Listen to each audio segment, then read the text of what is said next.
આ વિડીયોમાં આપણે કન્યા કેળવણી મહોત્સવ અને શાળા પ્રવેશોત્સવ 2024ની ગૌરવભેર ઉજવણી અંતર્ગત સમગ્ર કાર્યક્રમની વિગતવાર સંપૂર્ણ માહિતી મેળવીશું. તો ચાલો ફટાફટ તૈયાર થઈ જાવ. સૌ પ્રથમ અધિકારીશ્રીનું આગમન. સમયસર ગેટ પર હાજર રહી માનવંતા મહેમાનોને આવકારવા આચાર્યશ્રી, મેનેજમેન્ટ, એસએમસીના સભ્યોનો આ પ્રારંભિક શુભ કાર્યમાં સમાવેશ કરો. કાર્યક્રમનું સંપૂર્ણ સંચાલન શાળાની વિદ્યાર્થીની તથા વિદ્યાર્થી દ્વારા જ કરાવવું, જેનું ખાસ ધ્યાન રાખવું. ત્યારબાદ પ્રાર્થના માટે 7 મિનિટ ફાળવવી. પ્રાર્થના લયબદ્ધ ગવાય તે માટે અગાઉથી નિદર્શન કરવું. પ્રાર્થના પૂર્ણ થતાં મહાનુભાવોનું સ્વાગત કરવું, જેનો સમય 5 મિનિટનો રહેશે.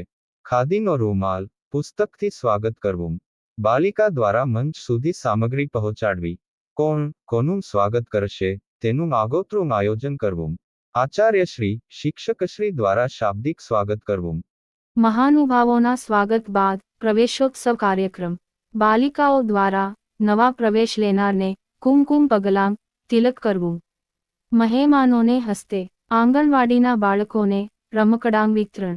બાલવાટિકા તથા ધોરણ 1ના બાળકોને કીટ વિતરણ કરવું. 15 મિનિટમાં આ કાર્ય પૂર્ણ થાય તેનું ખાસ ધ્યાન રાખવું.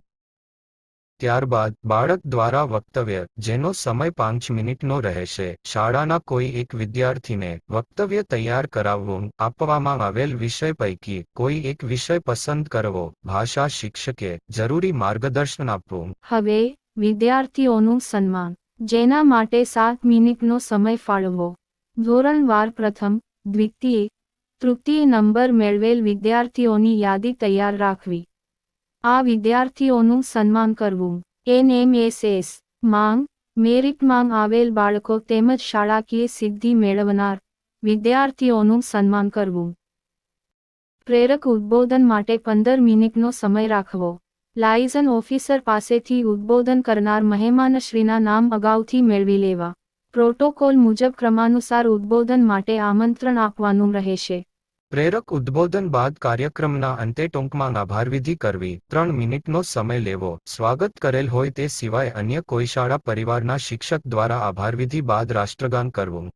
રાષ્ટ્રગાન બાદ શાળા પરિસરની મુલાકાત યોજવી. મહેમાનોને શાળાની વિવિધ સુવિધાઓની જાણકારી આપવી. SMC ના સભ્યો સાથેની બેઠકનું આયોજન કરવું. સભ્યોને અગાઉથી આમંત્રણ આપવાનું રહેશે. 25 મિનિટનો સમય ફાળવવો. SMC સાથેની બેઠક પૂર્ણ થતાં 5 મિનિટ ફાળવી વૃક્ષારોપણનું આયોજન કરવું. ખાડો પહેલાંથી જ ખોદી રાખવો. રોપા પણ મેળવી લેવા. જરૂરી ડેટા તૈયાર રાખવા. આપણે સૌ જાણીએ છીએ, કોઈ પણ કાર્યની સફળતા માટે ટીમ વર્ક જરૂરી છે. સફળતાની ચાવી ટીમવર્ક, એ તો આપની પાસે છે જ. સફળતા તો મળવાની જ. આપ સૌને કાર્યક્રમની સફળતાની શુભેચ્છા સાથે જય હિન્દ, જય ગરવી ગુજરાત.